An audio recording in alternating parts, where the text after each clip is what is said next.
Hi friends, welcome back to my channel. আমি তো তোমাদের সাথে এরকম ভিডিও কোনোদিনও শেয়ার করিনি, তাই ভাবলাম আজকে এরকম ভিডিও একটা শেয়ার করাই যাক। আমি তোমাদের সাথে আজকে লেক মলের একটা ভিডিও শেয়ার করব। আমি আজকে সারাদিনে ওখানে গিয়ে কী করলাম আর কেমন আমার দিনটা কাটলো। তো সত্যি কথা বলতে আমি তো কোনোদিনও লেক মলে যাইনি, সেভাবে আমার যাওয়া হয়েও ওঠেনি ওই দিকটা। তাই আজকে যখন গড়িয়াহাটের ওদিকটা গেলাম, তাই মনে হলো যে একবার লেক মলটাও ঘুরে দেখা যাক, যেহেতু এখানে আমাদের কোনোদিনও খুব একটা আসা হয়নি। গিয়ে তো দেখছি পুরো মলটাকেই খুব সুন্দর করে সাজানো হয়েছে, বিকজ সামনেই আমাদের বাঙালিদের পয়লা বৈশাখ। এটারই তোমাদের সাথে ছোট্ট একটা ক্লিপ শেয়ার করলাম যে মলটাকে ভীষণ সুন্দর লাগছিল ডেকোরেশনটা। মলের এই ডেকোরেশন দেখে আমরা চলে গেলাম এবার টুকিটাকি শপিং করার জন্য। প্রথমে আমরা একটা দোকানে ঢুকে গেলাম। আজকে আমি আমার মা পাপার সাথেই গেছিলাম, তাই একটু শপিংও করা ছিল পয়লা বৈশাখের জন্য, যেহেতু খুব একটা টাইম হয়ে ওঠেনি এর আগে করার। তাই আমরা প্রথমেই একটা দোকানে ঢুকে গেছিলাম।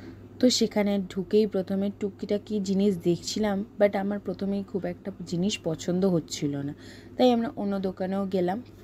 তো সেখানেও দেখলাম প্রথমেই যে অতটাও ভালো কালেকশন ছিল না, বাট তারপরে আস্তে আস্তে পুরোটা দেখে মনে হলো না, এখান থেকে জিনিস নেওয়া যেতে পারে, কালেকশনগুলো মোটামুটি ভালোই আছে।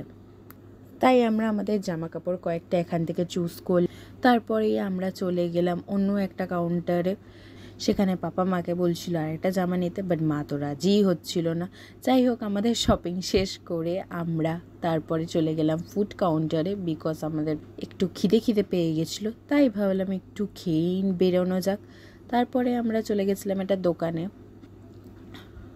সেখানে গিয়ে আমরা অর্ডার করে একটা 249 কম্বো, যেটার মধ্যে ছিল French fries, crispy chicken, Pepsi with mayonnaise and ketchup.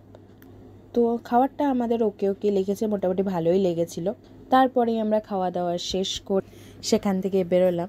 আর তারপরেই দেখতে পাচ্ছ আমাদের কত শপিংয়ের ব্যাগ হয়ে গেছে। তো আমাদের দিনটা তো এরমই কাটলো। তোমাদের ভিডিওটা কেমন লাগলো?